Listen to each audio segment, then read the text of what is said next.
Hi, ഇന്നത്തെ recipe ഒരു പാൽക്കൊഴുക്കട്ടാണ്. പാൽക്കൊഴുക്കട്ട് നമുക്ക് എല്ലാവർക്കും ഇഷ്ടമുള്ള ഒന്നാണല്ലേ. ഇത് സ്കൂളിൽ വിട്ട് വരുന്ന കുട്ടികൾക്കൊക്കെ കൊടുക്കാൻ പറ്റിയ ഒന്നാണ് കേട്ടോ. അപ്പോൾ ഇതാ ഞാനൊരു കപ്പ് വറുത്ത അരിപ്പൊടിയാണ് എടുത്തത്. ഞാനിപ്പോൾ എടുത്തത് പത്തിരി ഇടിയപ്പത്തിൻ്റെ പൊടിയാണ്. ഇതിലേക്ക് വേണ്ട ഉപ്പ് ചേർത്ത് കൊടുക്കാം, പിന്നെ ഒരു ടേബിൾ സ്പൂൺ തേങ്ങ ചേർത്ത് കൊടുത്തിട്ടുണ്ട്, പിന്നെ ഒരു ടീസ്പൂൺ നെയ്യ് ചേർത്ത് കൊടുക്കാം. ആദ്യം എല്ലാം കൂടെ ഒന്ന് മിക്സ് ആക്കി എടുക്കട്ടെ. എന്നിട്ട് നല്ല ചൂടുവെള്ളം ഒഴിച്ച് കൊടുക്കാം. എന്നിട്ട് നല്ല സോഫ്റ്റായിട്ടൊന്ന് കുഴച്ചെടുക്കണേ.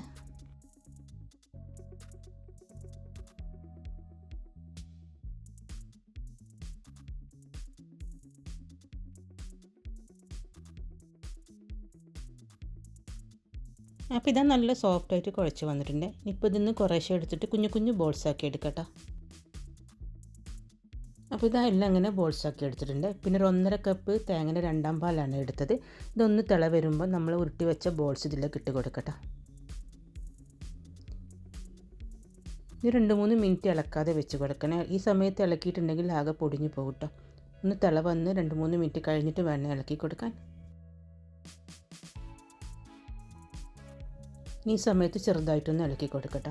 പിന്നെ മധുരത്തിന് വേണ്ടിയിട്ട് ഞാൻ എടുത്തത് ശർക്കര ഉരുക്കിയതാണ്. 1/2 കപ്പ് ചേർത്ത് കൊടുത്തിട്ടുണ്ട്. നിങ്ങൾക്ക് വേണമെങ്കിൽ പഞ്ചസാര ചേർത്ത് കൊടുക്കട്ടെ. നല്ല മധുരം വേണമെന്നുണ്ടെങ്കിൽ ഒരു 3/4 കപ്പോളം ചേർത്ത് കൊടുക്കാം. പിന്നെ 1/4 ടീസ്പൂൺ ഏലക്കാപ്പൊടി ചേർത്ത് കൊടുത്തിട്ടുണ്ട്. ഒന്ന് കുറുക്കിയെടുക്കട്ടെ.